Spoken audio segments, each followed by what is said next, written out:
Good morning students. Class 3 subject SST chapter 3 our earth. तो आपको अभी इससे पहले टर्म में आवर अर्थ यानी हमारी पृथ्वी, इसके बारे में आपको पढ़ाया गया था। द अर्थ के बाद लैंड, फ्रॉम द अर्थ यानी पृथ्वी की भूमि, उसके बाद प्लेन्स, हिल एंड माउंटेन्स, और उसके बाद वैली यानी घाटी, फिर प्लेटो यानी पठार। उसके बाद आपको पठार बताया गया था कि भारत के छोटा नागपुर के पठार में कई खनिज हैं। In India the plateau of Chota Nagpur has many minerals. इसके बाद डेजर्ट। तो आइए हम यहीं से स्टार्ट करते हैं आज सेकेंड पार्ट में। डेजर्ट यानी रेगिस्तान। रेगिस्तान समझ में आ रहा है, माने वह स्थान जहाँ से बालू ही बालू रहता है और खेती की भूमि कम होती है, वहाँ बरसात भी कम होती है, वहाँ पानी की भी कमी होती है। तो आइए हम उसके बारे में थोड़ा सा पढ़ते हैं। डेजर्ट यानी रेगिस्तान। Desert are parts of land which are dry and are covered with sand. Sand माने बालू होता है। Desert are parts of land माने रेगिस्तान भूमि का वह भाग होता है which are dry and are covered with sand, जो सूखा होता है और रेत से ढका होता है। माने desert are parts of land which are dry and are covered with sand, यानी रेगिस्तान भूमि के कुछ भाग होते हैं, पार्ट्स यानी कुछ भाग होते हैं जो सूखे होते हैं और रेत से ढके होते हैं। There are scarcity of rain and water in the desert. There is scarcity of rain and water in the desert. यानी रेगिस्तान में रेन यानी बारिश, वाटर यानी पानी। तो रेगिस्तान में बारिश और पानी की कमी। Very few trees grow in the desert area. Very few trees, few trees माने बहुत कम पेड़, ग्रो यानी उगते हैं। तो very few trees grow in the desert area, यानी रेगिस्तान जो इलाका होता है, यानी जो रेगिस्तानी भाग होता है, वहाँ बहुत से कम पेड़ उगते हैं। तो आई बात समझ में, very few trees grow in the desert area, यानी रेगिस्तानी इलाकों में बहुत कम पेड़ उगते हैं। Most of the state of Rajasthan is a desert. Most of the state of Rajasthan माने राजस्थान जो राज्य है, नाम आपने सुना हुआ, इज ए डिजर्ट, माने राजस्थान का बहुत सा भाग जो है वह डिजर्ट यानी रेगिस्तान है। अब उसके बाद आपका है वाटर बॉडीज यानी जल निकाय। बात समझ रहा है। Water bodies almost 3/4 of the earth is covered with water. ध्यान दें, ऑलमोस्ट 3/4 यानी 3/4 ऑफ द अर्थ यानी पृथ्वी का करा है। Almost 3/4 of the earth is covered with water. लगभग 3/4 भाग पृथ्वी का जो है वो पानी से ढका है। Rivers, seas, oceans, lakes are the main water bodies on the earth surface. आई बात समझ में। Rivers, seas, oceans, lakes are the main water bodies on the earth's surface.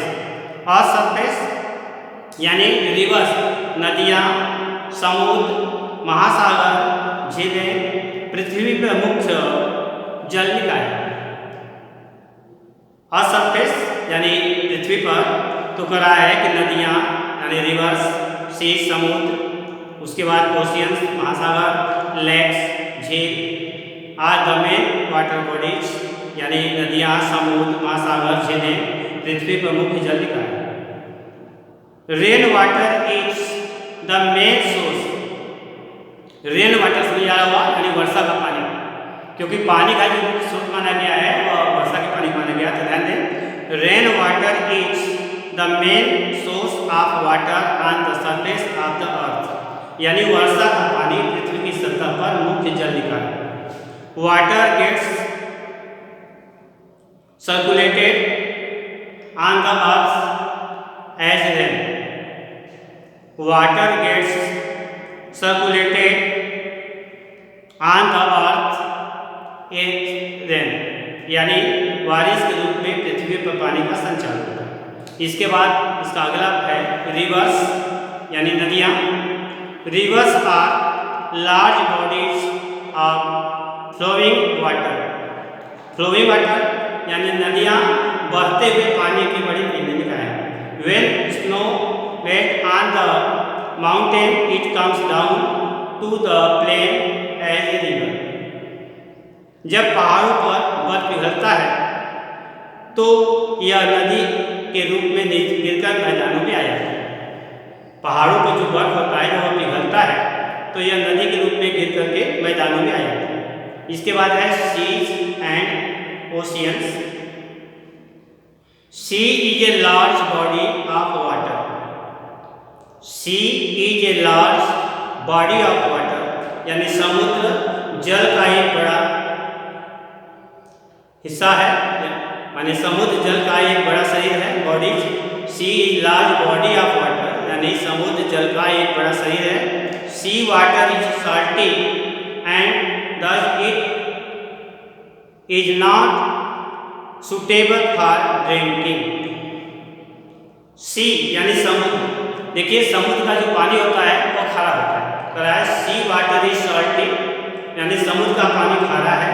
And thus it is not suitable for drinking, इसलिए यह पीने के योग्य नहीं है, यानी पीने के लिए उपयुक्त नहीं है। आई बात समझ में? समुद्र जल का एक बड़ा शरीर है। Sea is a large body of water, तो समुद्र जल का एक बड़ा शरीर है। Sea water is salty and thus it is not suitable for drinking, समुद्र का पानी खारा है और इसलिए यह पीने के लिए उपयुक्त नहीं है। Ocean is the largest body of water on the earth's surface. Ocean water is also salty. यानी पृथ्वी की सतह पर महासागर, पृथ्वी की सतह पर महासागर पानी का सबसे बड़ा पिंड है। तो ocean water is also salty यानी महासागर का जो पानी होता है वह भी साल्टी यानी नमकीन होता है। उसके बाद अंडरग्राउंड वाटर, देखिए चित्र बना हुआ है, ट्यूबवेल का चित्र बना हुआ है। ट्यूबवेल आपने देखा ही होगा, ट्यूबवेल कुआं भी बना हुआ है, कुआं भी आप कुएं से परिचित होंगे। हैंड पंप है, ये अक्सर आप देखेंगे हर परिवार का घर में हैंड पंप्स है। तो इस पर अंडरग्राउंड वाटर यानी जो जमीन के नीचे पानी है, बात समझ आ रहा है? हमारी जो धरती है जमीन है उसके नीचे पानी है और उस पानी को हम कैसे निकालते हैं?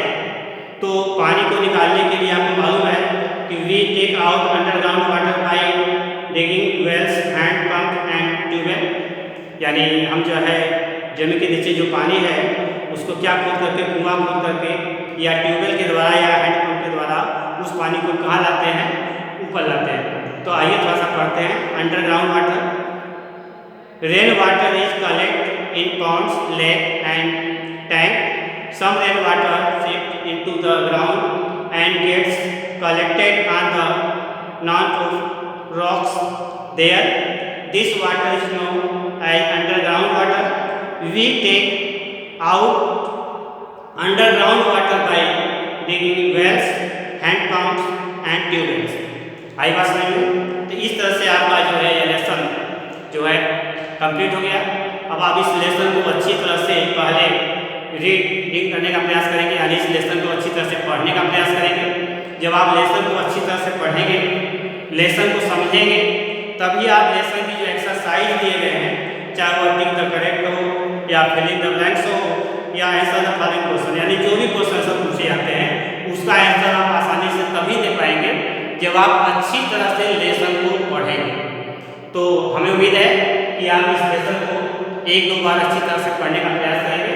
इसके बाद आपको अगले टर्म में इसके जो एक्सरसाइज है, टिक द करेक्ट है, फिलिंग द ब्लैंक्स है और आंसर द फॉलोइंग क्वेश्चन है, इसको हम आपको क्वेश्चन आंसर देंगे। Thank you.